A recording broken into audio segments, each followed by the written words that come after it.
having a good time thus far? Booyah! So this is going to be an interesting night, I'm thinking. Yeah. This place is gigantic. And it's my first time here, so, you know, it seems pretty interesting. So typically what I do is just take questions from the audience. So anything y'all would like to ask me is cool. So just go ahead. Yes. What's the difference between a sensitive and a medium? Well, a sensitive is just kind of like a generic term for anybody who has some type of ability. Okay, so that's just like your overall term is sensitive. Then you get into different types of abilities. Okay, so you have like a mental medium, a physical medium, a psychic medium, you have a residual psychic, you have your psychic knower, psychic empath, you have telepathy, you have psychometry. I mean, it's frankly almost endless. But when you're just saying, you know, I just like to refer to people with abilities in general as sensitives. So I hope that makes sense. Okay. Okay. Yes. How old were you when you realized you had an ability? Well, it was kind of like a long struggle of crazy. I've been seeing the dead since I can remember, since I can really recall my first experience being around the age of 4. I'm told by family that I had experiences prior to that. I have no recollection of those experiences. The first one that I recall at age 4 was with shadow people, unfortunately. So as a child growing up, I just assumed that everybody could see these people. And when I was like in my tween years, now they call it tween, I guess, like 10, whatever, 9, I discovered, talking to friends, and that they were not seeing these people.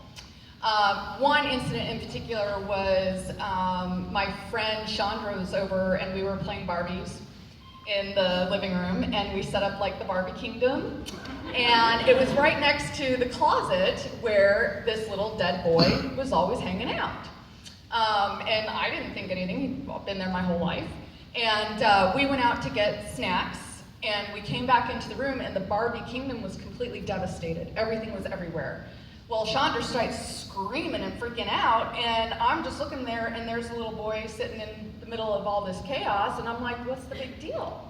You know, what? You know, what's the big deal? And she flipped out, left, unfortunately never came back, and was no longer my friend. This is when it started to dawn on me that I wasn't particularly normal. And then people became, kind of frightened of me. And so then I kind of went the opposite way and wanted to be normal, and I kind of went crazy for many, many years and was like a little badass, like gangsta chick. And,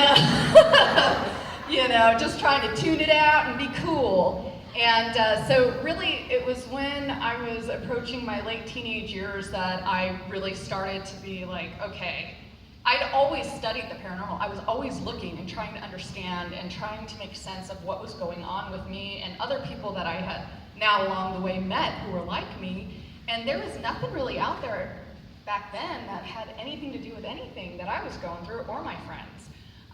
So it was one day I was sitting there and I'm watching the television, there's James Van Prague.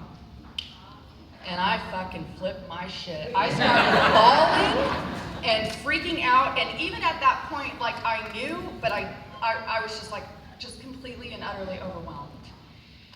And then fortunately, I went the route of science, and I ended up meeting individuals who tested me over and over and over again until it finally gave me the confidence and the validation and learning the science behind it all, and that's how it made sense for me.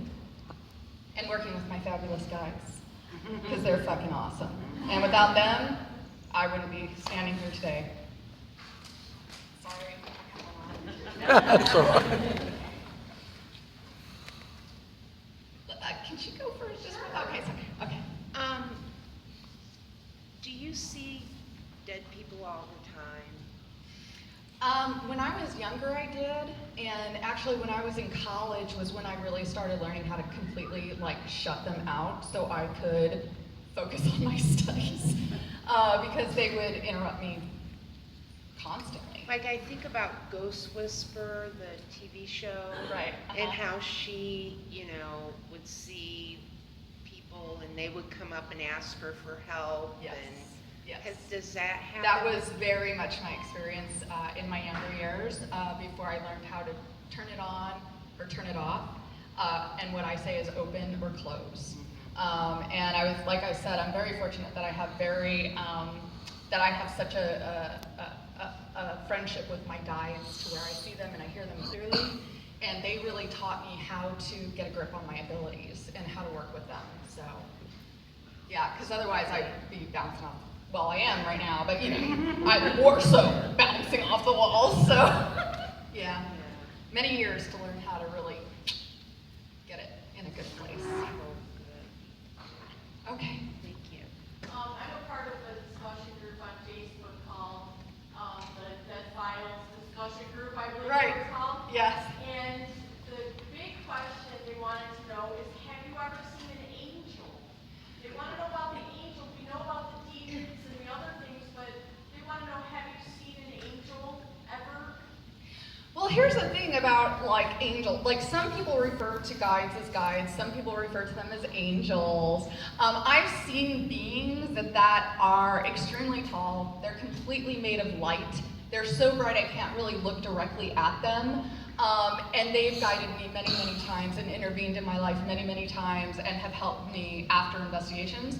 So, I mean, it's all what you want to term it as, to call it, okay, so that's an angel or that's a guide or that's, protector, whatever. So, yes.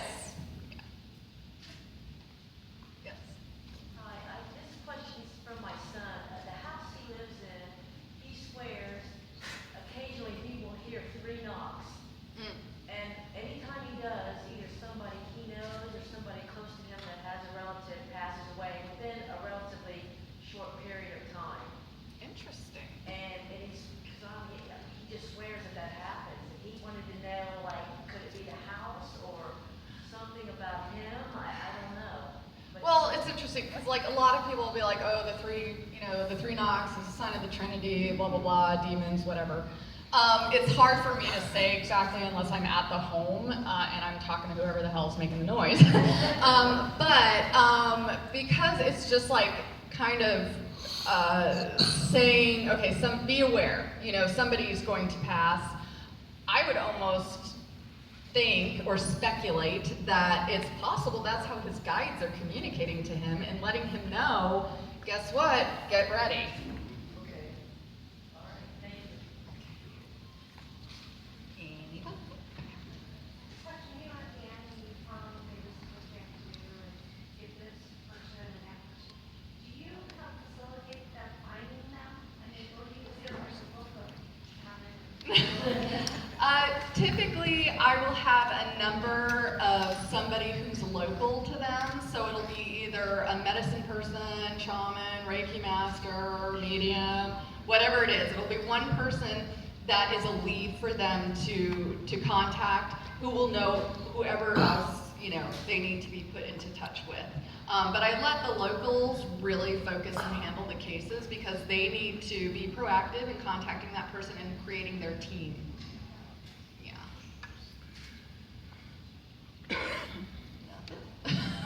Yes. I have another. What would keep a spirit or earthbound? For instance, my mom passed back when I was 20, and I would hope that she had moved on to wherever, whoever believes that you move on to. But, I mean, do certain people stay earthbound because they're worried about people or can't find the way to have to go? It depends on the person, and it depends, so at the time of death, it's all about the frame of mind. Okay, so if that person has a lot going on in their life at that time, they may sit there and be like, you know what, oh, this is not happening. No, I got too much to deal with, I got too much going on, I cannot make this cannot be happening right now. You have that, so denial basically. Then you have people who are scared of being judged. You have people who are afraid of the light because they know what it means and they don't want to go. Then you have people who want to stay for their friends, family, children. Then you have living people who unfortunately will keep the dead from moving on because they don't want that person to leave. There's so many variables that play into it. Then you have the traumatic deaths. You have, people who don't even know they're dead. It's so individual as far as why somebody remains and doesn't go forward through the process. And how do you feel about Ouija boards? You're not a fan of those? I'm not. I've Even the had Mattel kind? Like the kind you buy at Walmart? No, I've had way too many personal experiences with Ouijas, as well as helping people who had way too many issues with Ouijas. To me, they are a porthole. They're an access point. You do not know what you are getting in touch with. They can take the guise of your grandma. Next thing you know, there you go. There's a hole, there's an entryway, and Tom, Dick, and motherfucking Harry are coming through that. You can't be sick. You don't know, and then you got this demon, and there you go. And then you're calling me. I collect them. I do. I put them on my walls. I think they're beautiful pieces of artwork.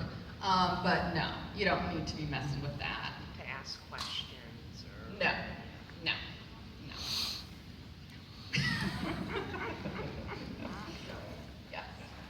I know when the show first started, your partner Steve, it seemed like he was kind of skeptical, Yep. on there. And at least, Tiny did, no nonsense detective or retired detective, no wonder. But I'm just kind of curious. He doesn't seem that way so much now. I'm just wondering how long it kind of took to bring him around. I have always worked with a skeptic, and typically they're either agents or police officers. And each and every single one of them has had their own testing process for me, which I'm cool with. I've always worked with skeptics at universities and things like that. I personally am an open-minded skeptic. So I appreciate that, and I feel that it is something that needs to be on every investigation, and every team needs a skeptic. So anyways, Steve, personally,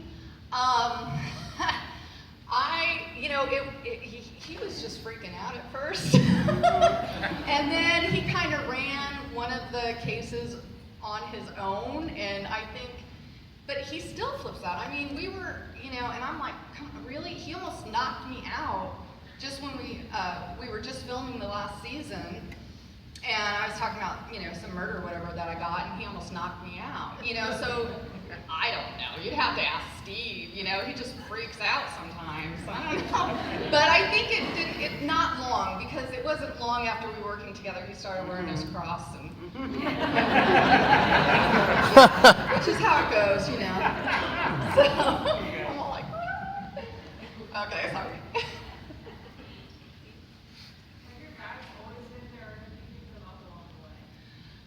No, there's been new additions. A friend of mine who died maybe about 5 years ago, she's a new addition to my team, and I'm fortunate for that. But yeah, I've always there's 3 of my guys that I've had since I was a child. I wasn't as connected to them as I am now. That happened in my late teen years. Yeah, when they suddenly, I look over in my car and there's my guide, and he's like, honey, you need to write that book. And I still haven't.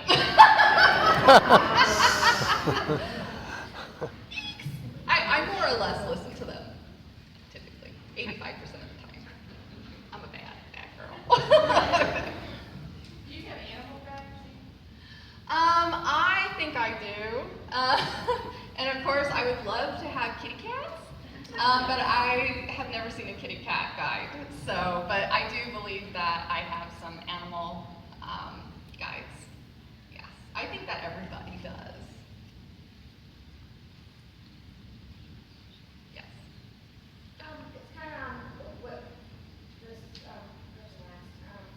I've heard some people say that they believe animal guides are a different form of guide or spirit that comes through. Say it never was an animal, it was just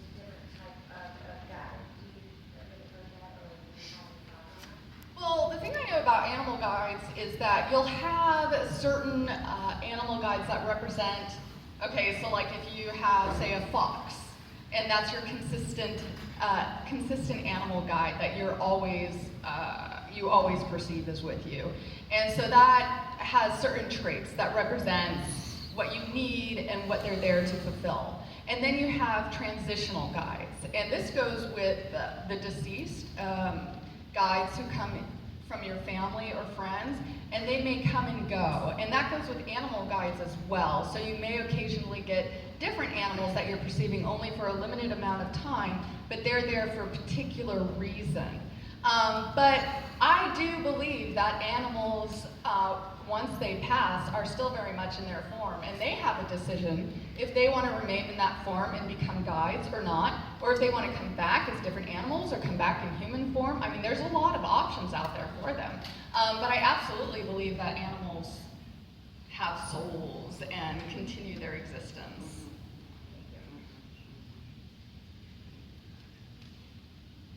I've been told I have 13 guys that are with me all the time. Is that like a normal amount? Oh my gosh. Like, honestly, you would be shocked at how many guides one individual has at any given time. It can be anywhere from, if you want to say 13 to like 50. And it depends on the day, it depends on what's going on with you, it depends on what you need and what they're there for, and what they need to be facilitating or protecting or motivating, or it's absolutely astounding. So yeah, that's not out of the norm at all. What kind of freaks me out a little bit is when you talk about somebody being still in their death state. And that freaks me out because you talk about how some of them were, are no longer, went through their death state really quick, or they're still in it. And they may have passed a long time ago. That kind of freaks me out. Okay, well, I can clarify a little bit of that. Okay, so typically when somebody's in their death state, it's not a continuous state of being. It'll be that way to tell the medium or the sensitive how they died. So they want to look like, okay, this is how I died. Look at this shit. Like, this is what I went through. Explain to people what I went through, what I felt, how I looked. Oh my gosh.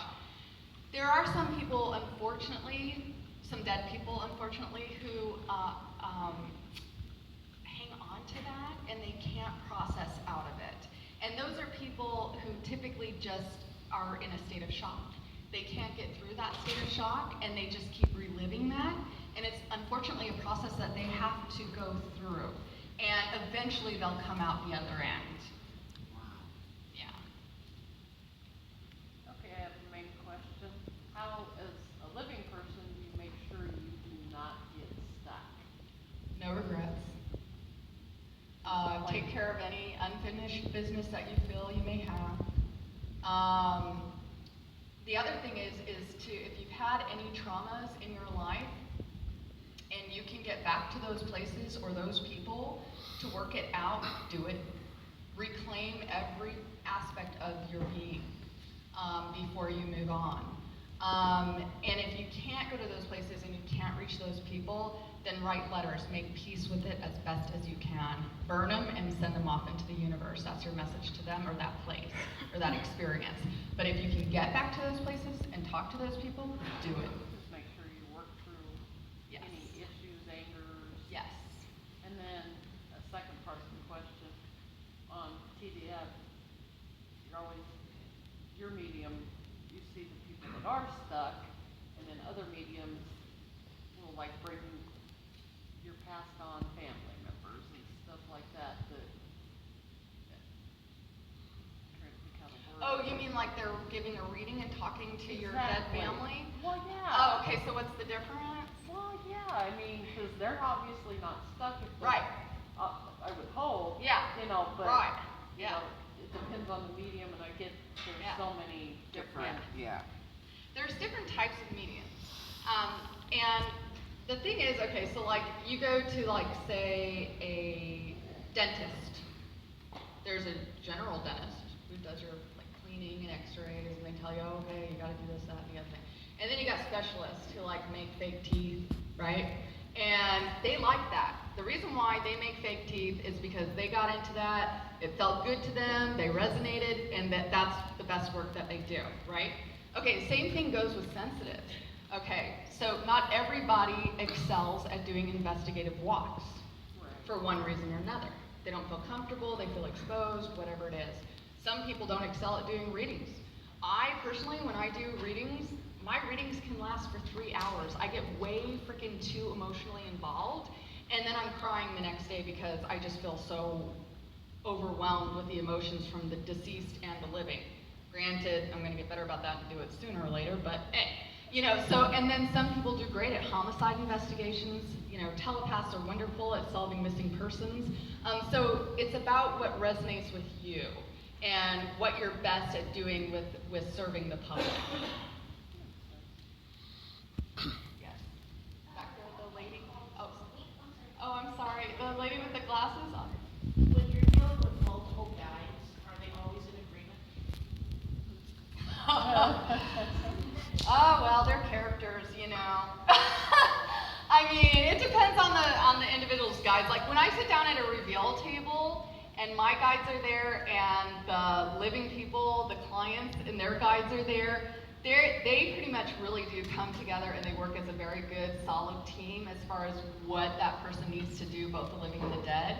But I've definitely seen, like, my guides have some arguments and issues with situations on, like, how to handle particular, you know, vulgar dead people or whatever, you know, where Vicky, one of my guides will be like, I don't even want to talk to that person, and then my other guide is like, no, we need to, you know, so, hey, you know, a lot of my guides are deceased individuals, so people are people.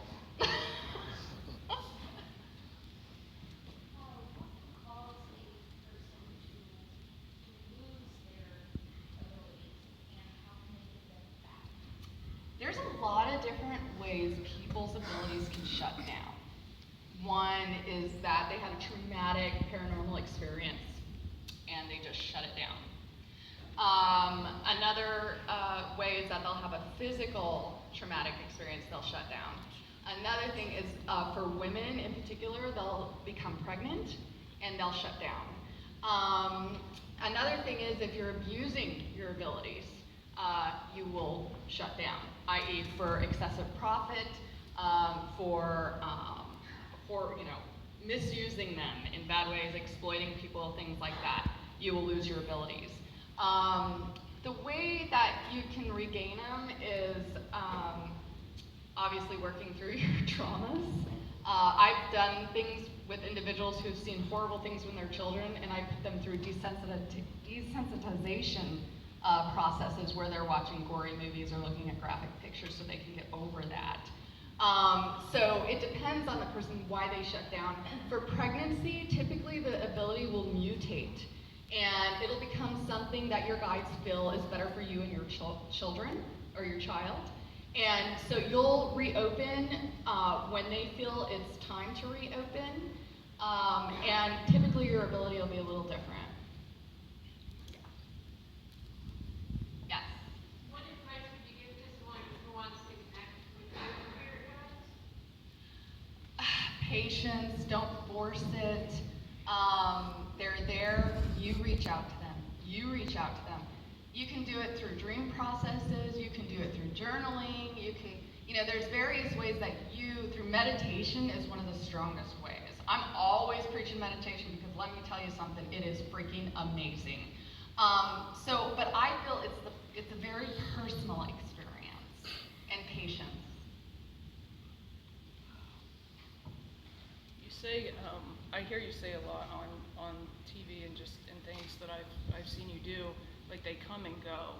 And I guess as an investigator, like I've always wondered where's the going,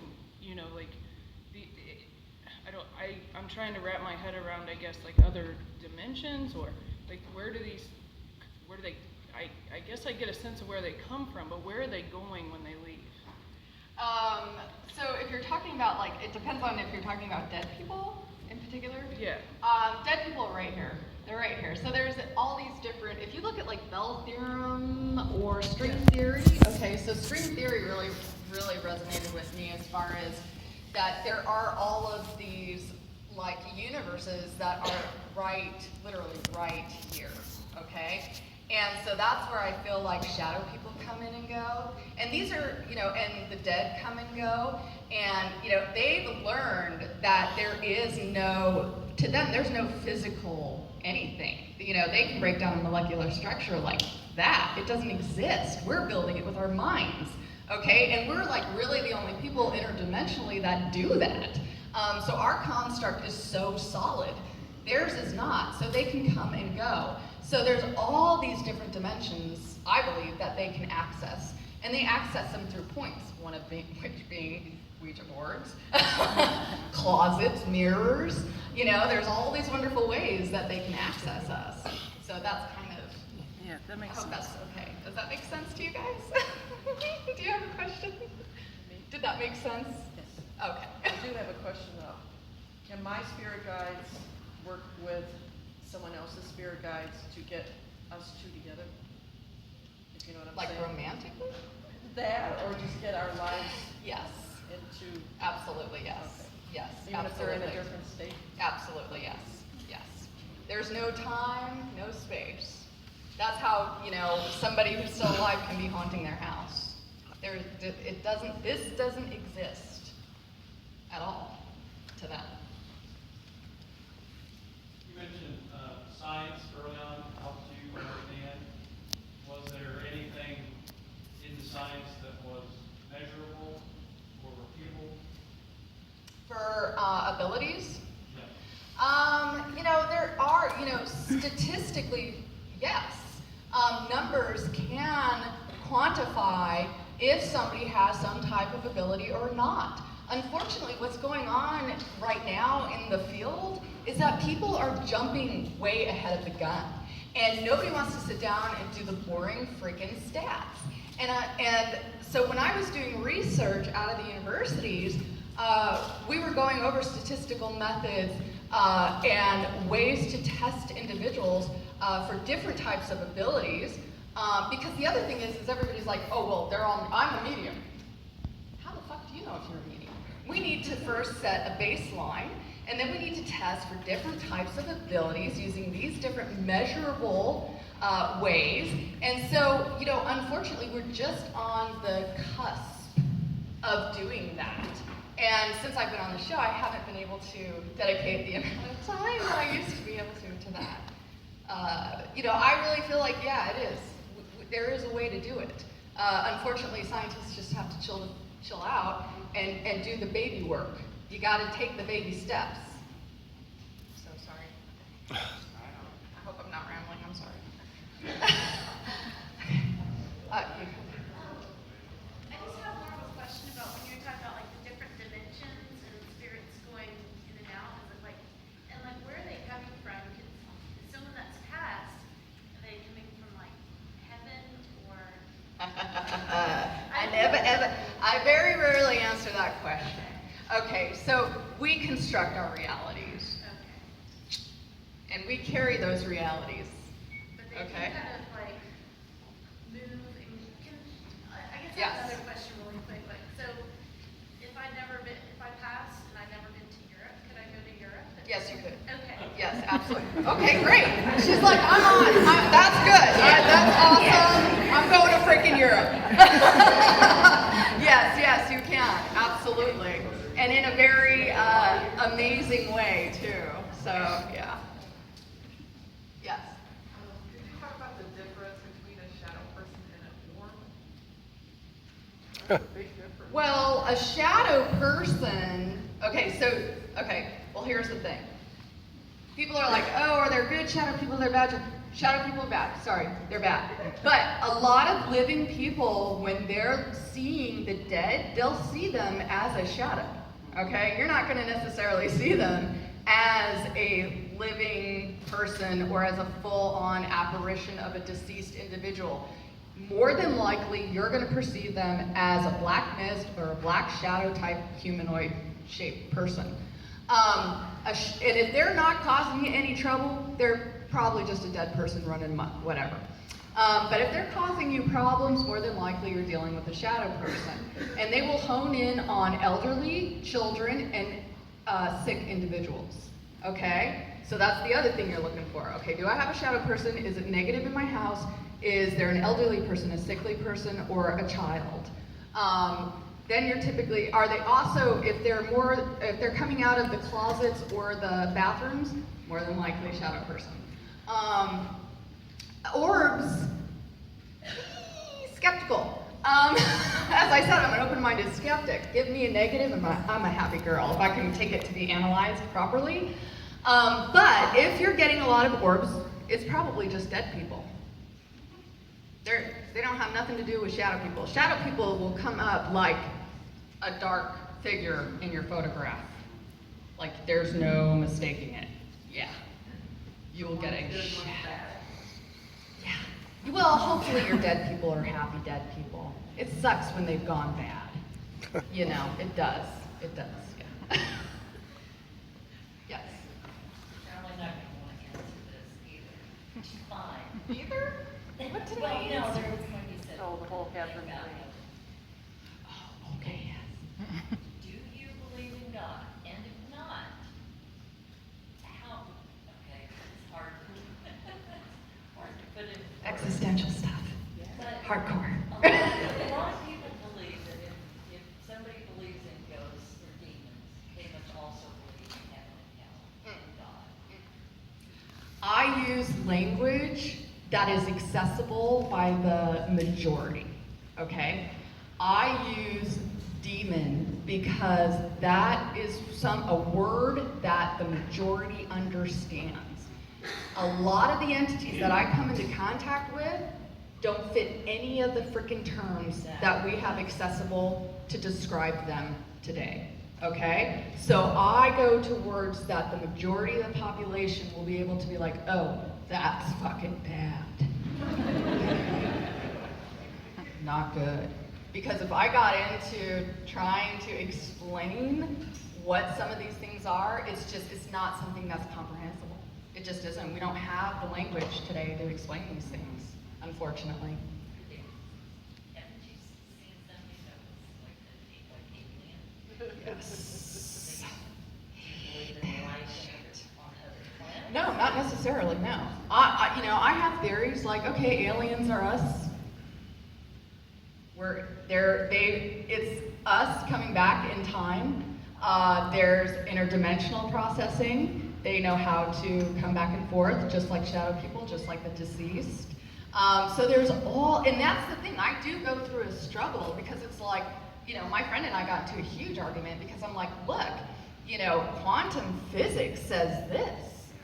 I know I'm sitting here, I'm talking to a dead person, right? That's what I'm seeing, I'm hearing, I'm feeling. This is a deceased person. At the same time, physics would say, no, these are memories that you're pulling out of space and time, you're configuring into a person because that's what you're comfortable perceiving, gaining the information that way. So I'm constantly like this because of the science and what I do. So it is a struggle, it really is. Do I have faith? Absolutely, I do. I'm not gonna say in what, but I do have faith. I know for a fact that there is far more. And it's good stuff, so. Okay, I'm sorry. All right, I gotta go. Sorry. Bye, thank you guys, sorry. Sorry. Everybody give it up. Give it up for Miss Amy Allan.